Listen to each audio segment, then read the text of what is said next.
नमस्कार, बहुत स्वागत है आपका जी न्यूज की खास पेशकश ज्योतिष गुरु में। मैं हूं आपके साथ ज्योतिष गुरु शिरोमणि सचिन। मित्रों, कई बार जब आपने अपनी पत्रिका का चयन किया होगा, उसका आकलन कराया होगा, उसको जब देखा होगा, बहुत बार अक्सर ऐसी कुंडलियों में देखा जाता है जहां राहु और गुरु की युति होती है। लोग घबरा जाते हैं, इसका दुष्प्रभाव आ जाता है।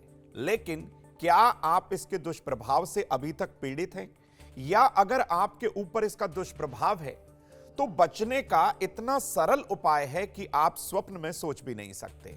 देवगुरु बृहस्पति को प्रसन्न कैसे करेंगे?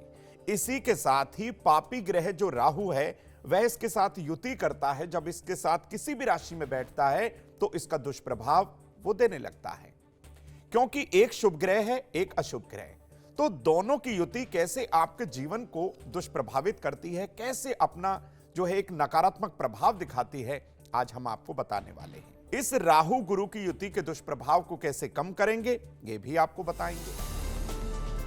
विषय की ओर आते हैं और आपको बताते हैं कि गुरु राहु का जो चांडाल योग है ये क्या है।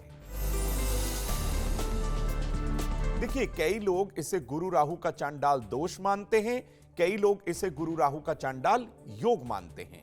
हम इसको गुरु और राहु की युति कहेंगे, क्योंकि कोई ना कोई ग्रह, चाहे वो पापी हो चाहे शुभ ग्रह हो, कहीं ना कहीं किसी ना किसी राशि में एक समय आने पर उनका मिलन होता है, उन दोनों की युति होती है।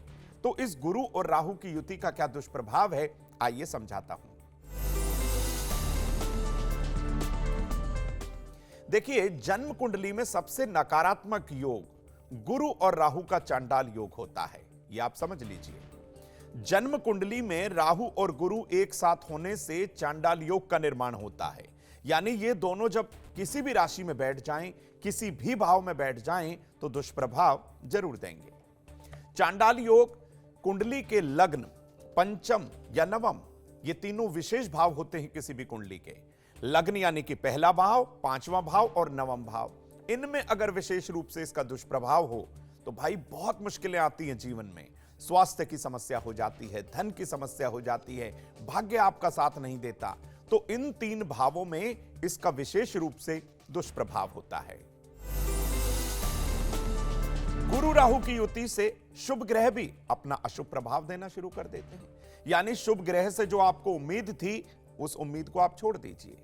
लेकिन बिल्कुल ना घबराइए, ज्योतिष गुरु आपके साथ वो महा उपाय साझा करेंगे जो इस दुष्प्रभाव को नगण्य कर देगा और देवगुरु बृहस्पति की विशेष कृपा जरूर दिलाएगा।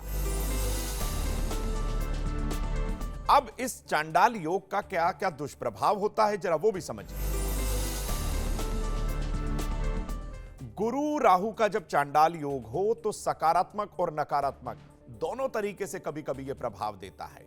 कुछ लोग कहते हैं कि भाई हमें अच्छा फल मिल रहा है, कुछ लोग कहते हैं कि भाई इसकी युति हमारे जीवन में कहीं ना कहीं नकारात्मक है। लेकिन आप बिल्कुल ना घबराएं।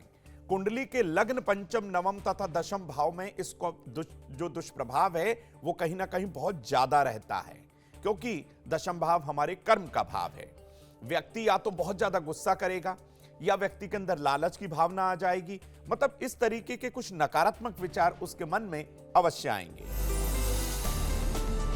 कुछ लोगों को, हर किसी को नहीं मित्रों, कुछ लोगों को आकस्मिक धन लाभ ये करा देता है, क्योंकि राहु सडनली देता है तो कभी ले भी लेता है। तो कहीं ना कहीं ये युति कुछ लोगों को धन लाभ भी कराती है, लेकिन कुछ लोगों को अचानक नुकसान भी देती है। विशेष तौर पर मेष, वृष, सिंह, कन्या, वृश्चिक, कुंभ, मीन राशि के लोगों पर इस गुरु राहु का चांडाल योग जो होता है, इसका दुष्प्रभाव कहीं कुछ ज्यादा ही हो जाता है। ऐसे लोग शेयर मार्केट में पैसा लगाने से बिल्कुल बचें। गुरु चांडाल के दुष्प्रभाव से बचने के लिए समय समय पर आप इसका उपाय जरूर करते रहें। अब भाई, इसका दुष्प्रभाव कैसे कम कर सकते हैं? हम ये तो नहीं कहेंगे कि इसका प्रभाव खत्म हो जाएगा। इसके दुष्प्रभाव को नगण्य किया जा सकता है, काफी हद तक कम किया जा सकता है। बहुत सरल उपाय है, बिल्कुल ना घबराइए।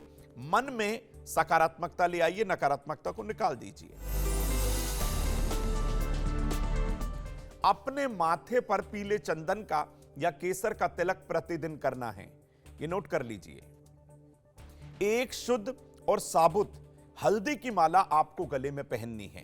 कई बार लोग गले में माला तो पहन लेते हैं, लेकिन कभी कभी हल्दी की माला क्योंकि बहुत डेलिकेट होती है, वो खंडित हो जाती है और उसे पहने रखते हैं। आपको साबुत माला पहननी है। अपने माता और पिता के साथ ही गुरुजनों के चरण स्पर्श आपको जरूर करने हैं, उनका आशीर्वाद लेना है। भगवान सूर्य को तांबे के लोटे से जल अर्पित करना है और प्रतिदिन आदित्य हृदय स्तोत्र का पाठ करना है। राहु के दुष्प्रभाव को नगण्य करने के लिए, कम करने के लिए आपको प्रतिदिन गाय की सेवा करनी है। पक्षियों को 7 अनाज या फिर बाजरा डालना है। हर गुरुवार के दिन विष्णु सहस्त्र नाम का पाठ करना है। गुरु और राहु के विधिवत मंत्रों का जाप किसी योग्य विद्वान से करा लीजिए। थोड़ा सा यज्ञ करा लीजिए, हवन आदि अनुष्ठान भी आप करा सकते हैं। ऐसा करने से आपको बहुत मदद मिलेगी और ये सारे कार्य आप किसी योग्य विद्वान से ही कराइएगा, इसमें कोई गलती बिल्कुल ना होने पाए।